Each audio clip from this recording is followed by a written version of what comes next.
Bueno, pues vamos a meternos de lleno en este tema. Hoy vamos a analizar los argumentos que presenta un documento llamado Proyecto Caín. Se trata de un texto que, la verdad, expone una visión del mundo muy particular, bastante compleja, y nuestro objetivo es simplemente desgranar su estructura y entender qué es lo que afirma, basándonos siempre en lo que dice la propia fuente.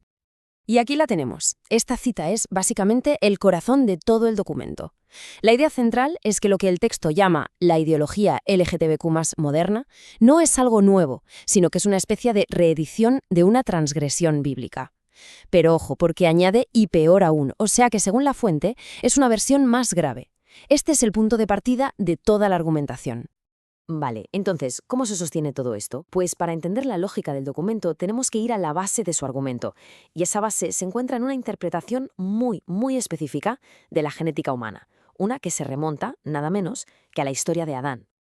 A ver, lo que nos dice el documento es que el primer pecado no fue simplemente un acto de desobediencia, va más allá.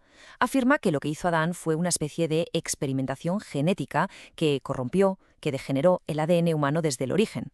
Esto, según el texto, creó una vulnerabilidad en nuestro genoma que seguiría presente hoy en día. Y aquí la cosa se pone más técnica, porque el documento no mete todo en el mismo saco, ¿eh? Hace una distinción que considera importante. Por un lado, sostiene que los actos homosexuales causan lo que llama modificaciones genéticas, directamente dentro de las células.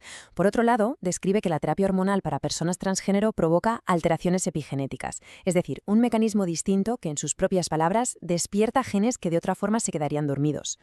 Y bueno, esto no se queda solo en el individuo, el argumento se expande muchísimo.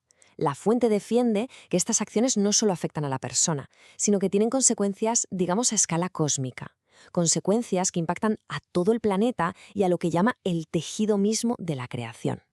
En esta imagen se ve muy claro el proceso, la cadena de causa y efecto que describe el texto. Es un proceso de 4 pasos. Primero, ocurre lo que define como una unión antinatural. Segundo, esta unión genera una energía negativa.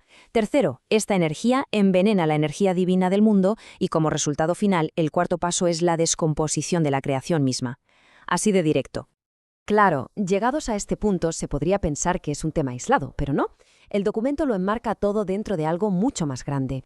No presenta el proyecto Caín como un fenómeno casual, sino como una pieza deliberada de lo que describe como una conspiración a escala mundial. Y aquí se detallan los componentes de esa supuesta agenda. Según el texto, el proyecto Caín estaría directamente ligado a la Agenda 2030. Su objetivo sería diezmar la población mundial. ¿Y cómo? Pues imponiendo estilos de relación que el texto califica de infértiles. El fin último de todo esto sería adulterar el genoma humano, lo que nos conecta de nuevo con el argumento genético del principio. Además, el texto añade otra afirmación en este mismo contexto. Sostiene, y cito textualmente, que los efectos vacunales sí logran cambios en el genoma. Lo presenta, por tanto, como otra vía más de alteración genética paralela a las que ya ha mencionado.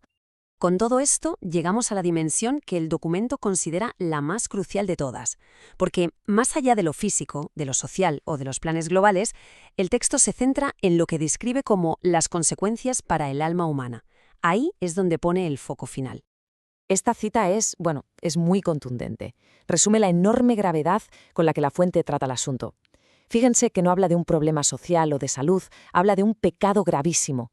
Y la consecuencia que plantea es la máxima posible, la muerte eterna del alma. El texto, además, establece una especie de jerarquía de la culpa.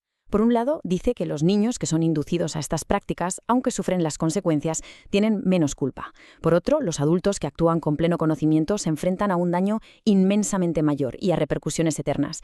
Y finalmente, identifica a un tercer grupo, los proselitistas, que según el texto son personas que promuevan estas ideas como una forma de venganza inconsciente por el daño que ellos mismos padecieron.